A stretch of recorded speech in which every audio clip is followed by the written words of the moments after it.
The first child was admitted on June 11th. Dr. Michael Meyer of Children's Hospital of Wisconsin says otherwise previously healthy teenagers started showing up in the emergency room in Wauwatosa this summer, literally starving for oxygen. Weight loss over a couple weeks of time, shortness of breath, difficulty breathing, decreased exercise, tolerance, increasing fatigue, and then all of a sudden something changed in the way that they were breathing. That first teen, a track athlete in excellent condition. Look, we've got something going on here. We're not sure right now what it is, but we've got a group of teenagers all with lung injury, and the thing that's in common with them is that they've been vaping. That's when Children's Hospital of Wisconsin went public and alerted state health officials. They've confirmed 48 cases so far in the state, with an additional 13 patients whose records need further investigation.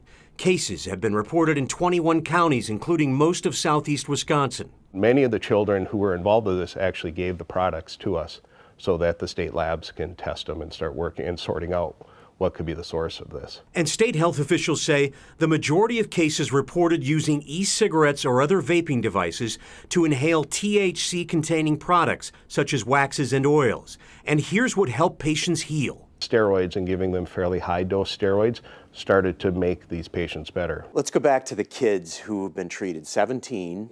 How are they doing again? So right now, each and every one of them were discharged from the hospital. Is there going to be a published protocol now? So there'll be a published report about what to do with this. Right now we're working within that. There'll be the set of guidelines for how we took care of these kids, especially the kids in the ICU. Guidelines that could save children across the nation and around the world. Now we've got all these kids that are exposed. We don't know what their lungs or what their lung function is going to look like in 10, 20, 30 years from now. There are still a lot of unanswered questions when it comes to kids and vaping. In Wauwatosa, Terry Sater, WISN 12 News. 10 of those 17 teenagers that ended up in Children's Hospital are receiving follow-up treatment, but all the kids are back home.